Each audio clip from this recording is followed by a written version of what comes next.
Ford putting out a statement as well saying for the moment it is not going to be hiking prices. Ford's higher margin luxury Lincoln models are very popular in China. It seems as if Ford is going to eat the difference for the moment. But automakers, they're already dealing with steel and aluminum tariffs in the U.S. So they just face this possibility that the president may impose tariffs of up to 25% on vehicles imported from the EU. That is still in conversation. I think if you're an automaker right now, you face a great deal of potential disruption, Neil. Hence a lot of their angst and concern. Yeah. Thank you very much, Idra. Well, of course, China's been saying that we're unfair by responding to trade tariffs that we said show that they are unfair. Whatever, the White House happily in the middle of all of this and saying that in the long term, everything will work out and they'll be proven right. Blake Berman is there right now with the very latest. Hey, Blake. And the chair of the Council of Economic Advisors over here at the White House is Kevin Hassett. He appeared on the Fox Business Network earlier today saying that President Trump is not going to be backing down at all to China in this back and forth. Hassett saying that the president, as he has said for months on end, simply wants to equal out the trade imbalance. Listen here. Right now, he's called the bluff of other countries that have basically been abusing our firms and abusing our workers for a long time.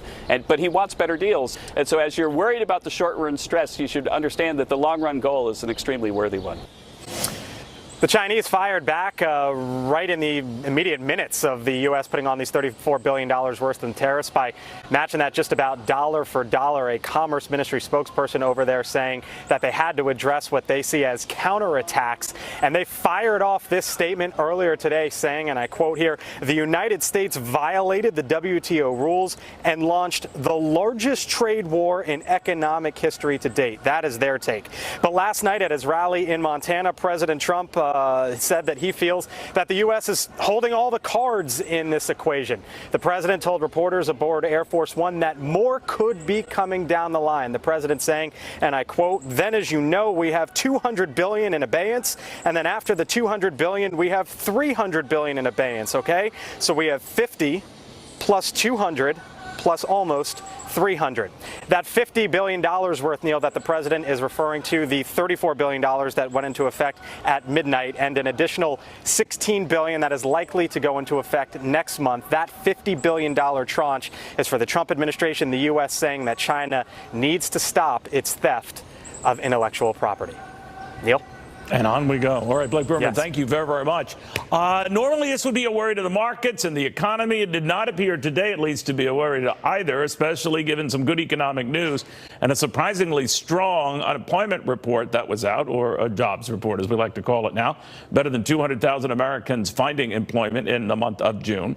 But there were some details within that report that were surprisingly strong and pointed to a continued strength that the president says gives us the advantage in any trade fight. Hillary Vaughn is here to break it all down. Hey, Hillary.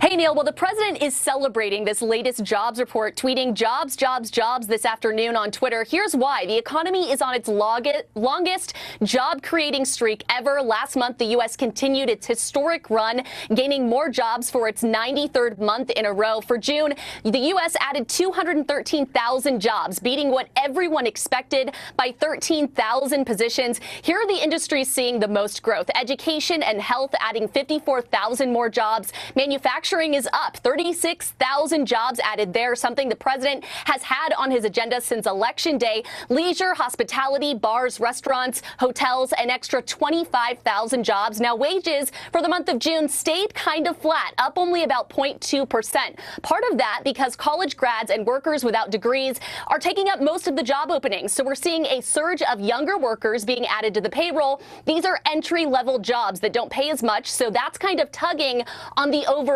average. Also, unemployment slightly up. Typically, that's a number you don't want to see go up, but it just rose by a small margin, 0.2%. What we're seeing is more people